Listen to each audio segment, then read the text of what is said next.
Assalamualaikum warahmatullahi wabarakatuh. Alhamdulillahi rabbil alamin. Wabihi nasta'inu ala umuri dunya waddin. Asyhadu an la ilaha illallah wa asyhadu anna Muhammadan abduhu wa rasuluh. Allahumma salli wa sallim ala sayyidina wa maulana Muhammadin wa ala alihi wa ashabihi ajma'in. Rabbi shrah li sadri wa yassir li amri wahlul 'uqdatam min lisani yafqahu qawli. Shadaqallahul 'azim. Amma ba'du. Bapak Ibu hadirin, saudara-saudaraku dimanapun Anda berada, alhamdulillah dalam kesempatan sore hari ini kita masih diperkenankan Allah bertemu dan bermuajah. Semoga apa yang akan kami sampaikan menjadikan satu tambah ilmu yang bermanfaat, baik terhadap diri kita maupun terhadap seluruh umat manusia. Amin ya rabbal alamin. Untuk sore kali ini kita akan membahas pertanyaan dari pemirsa terkait masalah hukum karma.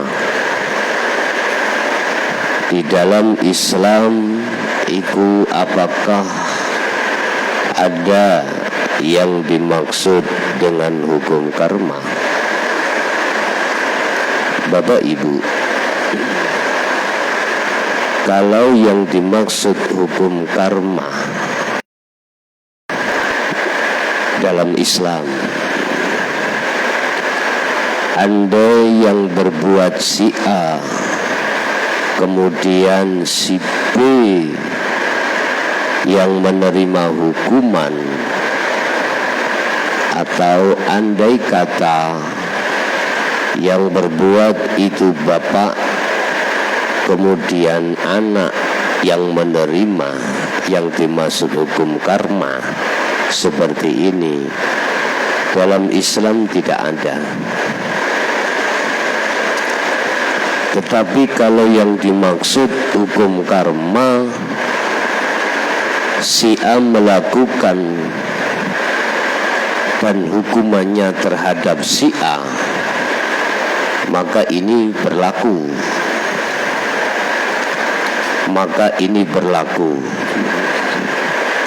Dan itu apakah disebut sebagai hukum karma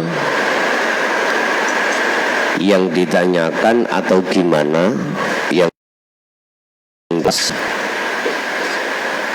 manakala yang berbuat si A, maka buah yang dia dapatkan,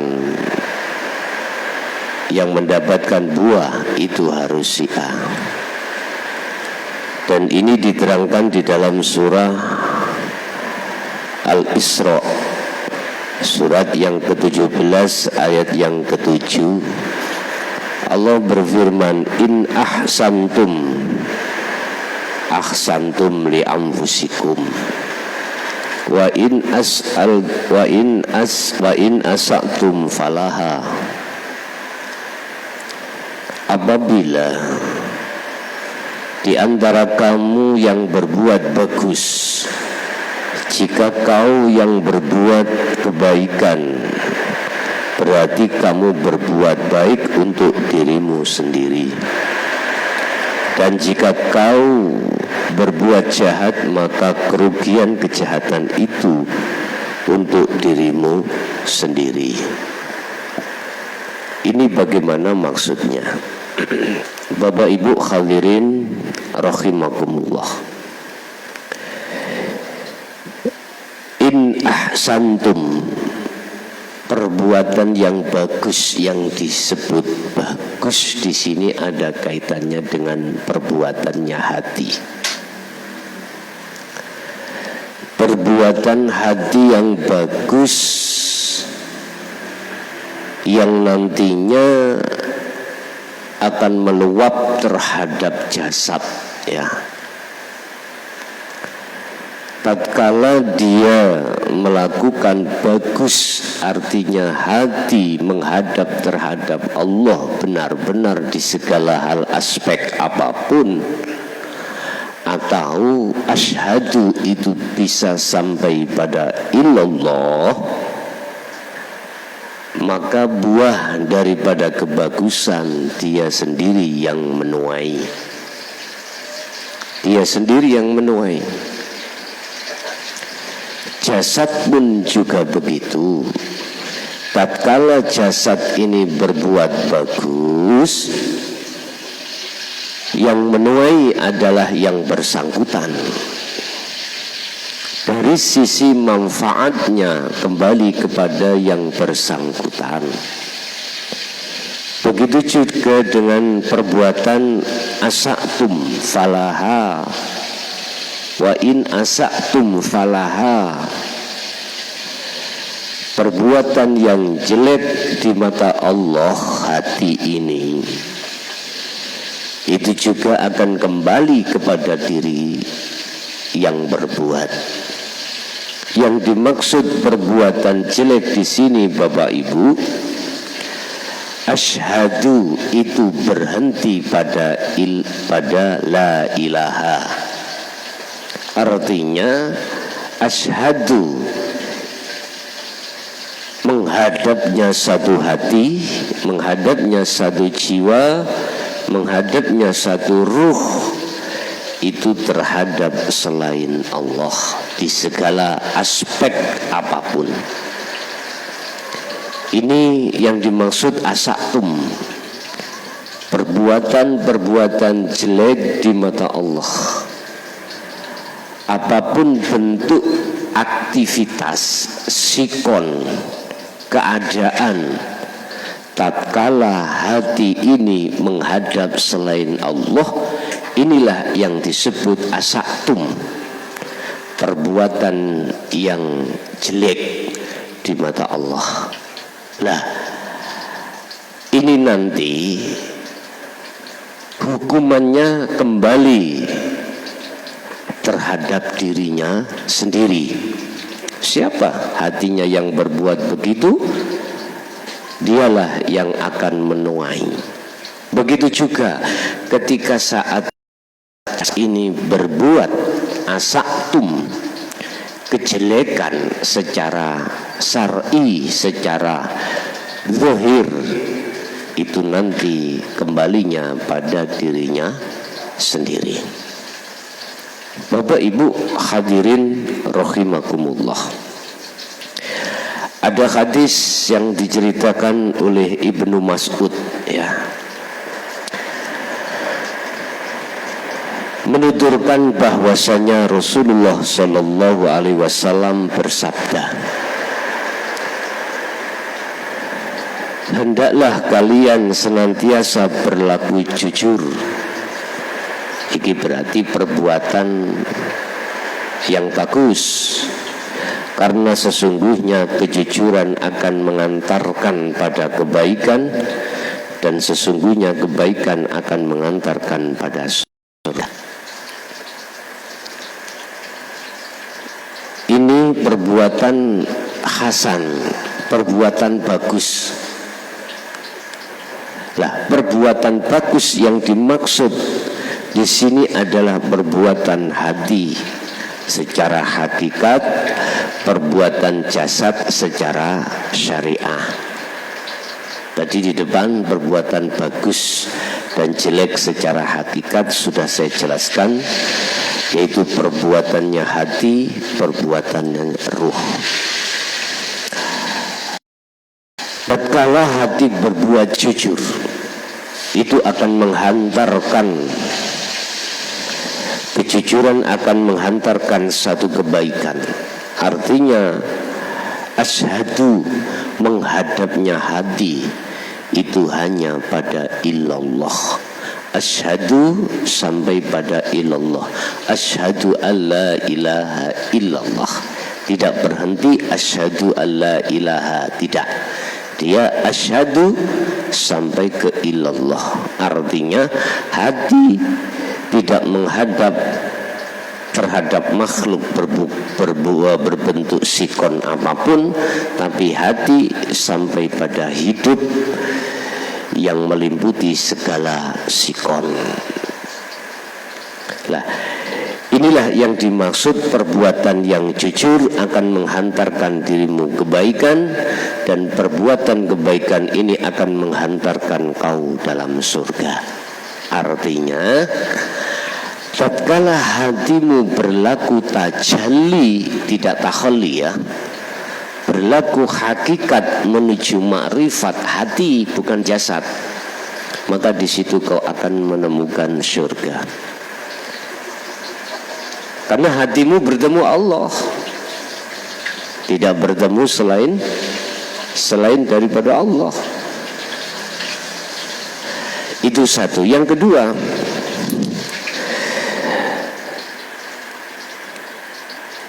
jikalau kau berbuat kejelekan, itu akan menghantarkan dirimu menuju satu kedustaan. Atau dikatakan, jika kau berbuat dusta, itu akan mengantarkan kepada satu kejahatan, dan kejahatan itu akan mengantarkan pada neraka.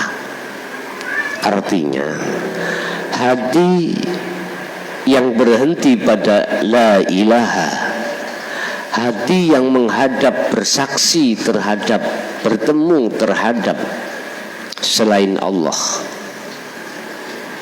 ini adalah perbuatan dusta.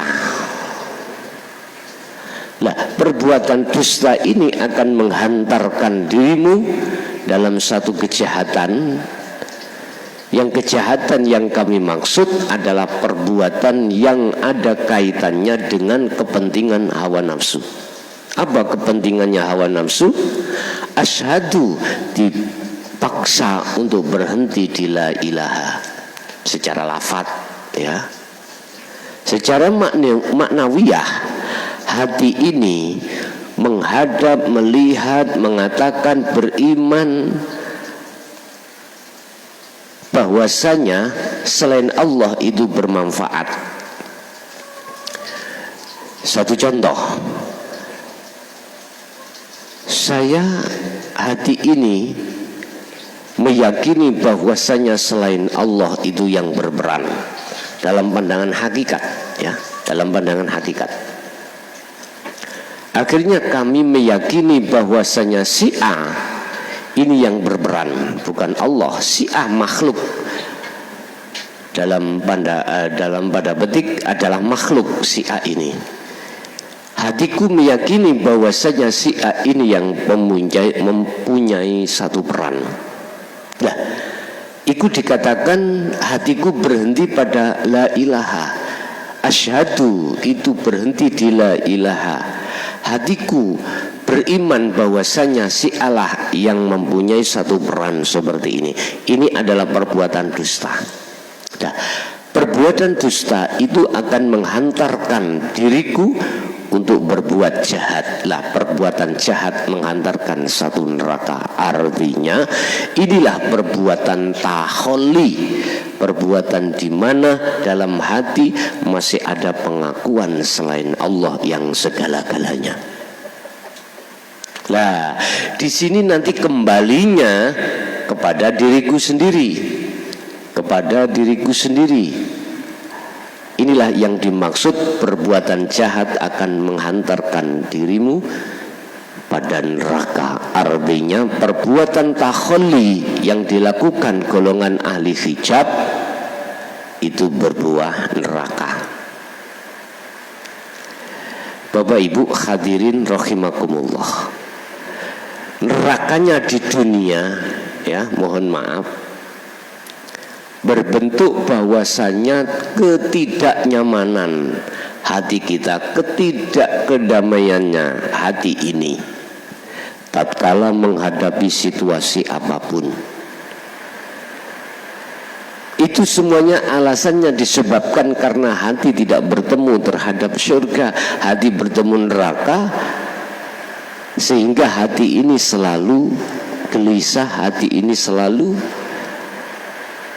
goncang dan tidak ada satu kenyamanan. Ini jelas tanda kalau kita sudah masuk di dalam alam neraka. Nah, inilah pembalasan seseorang tatkala baik jasad lebih-lebih hati ketika berbuat jahat kepada Allah Subhanahu wa ta'ala. Nah, kalau yang dimaksud karma itu kembali kepada dirinya yang bersangkutan, yang menabur atas sebuah benih, maka benar di dalam Islam. Dan apakah ini yang disebut sebagai karma? Kalau karma itu kembali kepada orang lain, maka tidak benar. Kalau kembali kepada yang menabur, itu benar. Sepanjang sebelum, mohon maaf saya ulang lagi, sepanjang sebelum Anda bertobat dan minta ampun kepada Allah, maka buah ini akan kita nuai, buah ini akan kita ambil, buah ini akan mengalir kepada diri kita sendiri. Sepanjang masih ada kesempatan untuk berbuat tobat, maka di situ nanti Allah akan wa yukaffir ankum sayyi'atikum wa yaghfir lakum dzunubakum. Allah akan menghapus kesalahan. Tetapi tatkala kesempatan ini sudah habis, maka kitalah yang akan menerima, memetik buah dari satu benih yang kita tanam. Berarti siapapun baik secara hati maupun secara jasad menabur satu kejelekan atau menabur satu kebaikan, maka kembalinya pada diri kita sendiri. Oke, itulah Bapak Ibu untuk kesempatan sore hari ini yang bisa kami sampaikan terkait daripada buah dari satu benih yang kita tanam. Di dalam Islam mengatakan itu konsekuensi daripada kita tatkala kita menabur kebaikan ataupun kejelekan. Mudah-mudahan bermanfaat dan kami akhiri ihdinas siratal mustaqim. Assalamualaikum warahmatullahi wabarakatuh.